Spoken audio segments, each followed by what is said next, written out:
ना तो big boss ना ही नागिन, बल्कि इंडिया में टीवी पर सबसे ज्यादा शो कौन सा देखा जाता है? क्या आपको पता है? चलिए मैं बताता हूँ।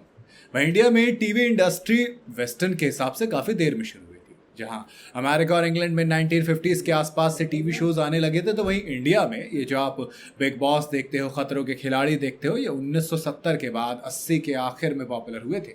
और फिर 1980 से 2000 तक का जब वक्त आया, तब तो फिर आपको याद होगा दोस्त, मैं जब छोटा था तब भी कसौटी जिंदगी की ऐसे ना जाने कितने शोज आते थे। आज जो लोग ये कहते हैं ना कि ये रिश्ता क्या कहलाता है, कसौटी ज़िंदगी की, क्योंकि सास भी कभी बहू थी, या फिर ये सब आते थे। लेकिन एक वक्त याद कीजिए, रामानंद सागर का रामायण याद होगा आपको। जी हाँ, ये जो नागिन, बिग बॉस, खतरों के खिलाड़ी हैं, इसके आगे कुछ भी नहीं थे।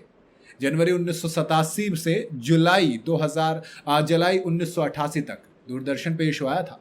बीबीसी की एक रिपोर्ट के मुताबिक इसके पहले ब्रॉडकास्ट और दोबारा दिखाने पर मिलकर करीब 65 करोड़ लोगों ने इसे देखा है। कितनों ने? 65 करोड़। यह आंकड़ा इसे दुनिया का सबसे ज्यादा देखे जाने वाला शो बनाता है। रामायण की बात की जाए तो इसके एक एपिसोड जिसमें मेघनाद और लक्ष्मण की लड़ाई दिखाई गई थी, 7.7 करोड़ व्यूज। जी हाँ, 7.5 करोड़ से ज्यादा। इंडियन टीवी पर सबसे ज्यादा देखा गया है ये। इसका कंपैरिजन किया जाए तो महाभारत की सबसे ज्यादा टीआरपी 22.9 थी, जबकि नागिन और बिग बॉस की मैक्सिमम टीआरपी 10 से 12 तक गई है। कंपैरिजन देख रहे हो?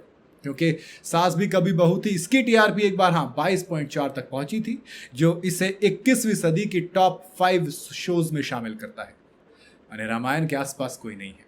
रामायण का एक और हिस्सा था लव कुश, याद है आपको? इसका आखिरी एपिसोड 1989 में आया था और इसकी टीआरपी कितनी गई थी? 67.1। 67.1। वहीं तमिल का शो मेटियोली भी बहुत ज्यादा देखा गया था, जिसकी टीआरपी 48.3 थी। आज जहां 2, 4, 10, 12 की टीआरपी हो रही, देख रहे हो जमाना क्या था। रामायण के ज्यादातर एक्टर उस वक्त नए या कम पहचाने जाने वाले थे। अरुण गोविल ने राम, दीपिका ने सीता, सुनील लहरी ने लक्ष्मण का किरदार निभाया था।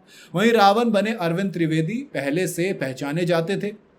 और हनुमान का रोल तो दारा सिंह ने निभाया था, जो आज भी एक आइकॉनिक रोल है और आज भी लोग उसे उतना ही पसंद करते हैं। इवन अरुण गोविल को भी इतना ही पसंद किया जाता है।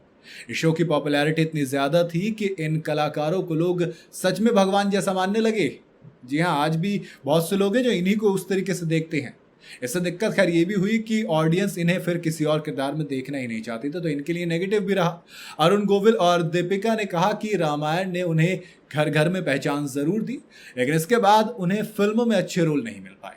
यानी उनका काम पसंद तो किया गया, लेकिन सक्सेसफुल आगे चलकर इतना नहीं हो पाया, क्योंकि लोगों के जहन में उनके वही किरदार इतने ज्यादा बैठ गए।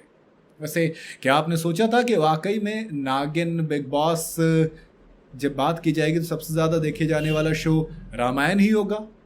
मुझे तो लगता था। बाकी आप अपनी राय कमेंट में बता सकते हैं। वीडियो अगर आपको पसंद आई हो तो इसे लाइक और शेयर ज़रूर करें, और जाते जाते चैनल को फॉलो और सब्सक्राइब ज़रूर करते जाइएगा।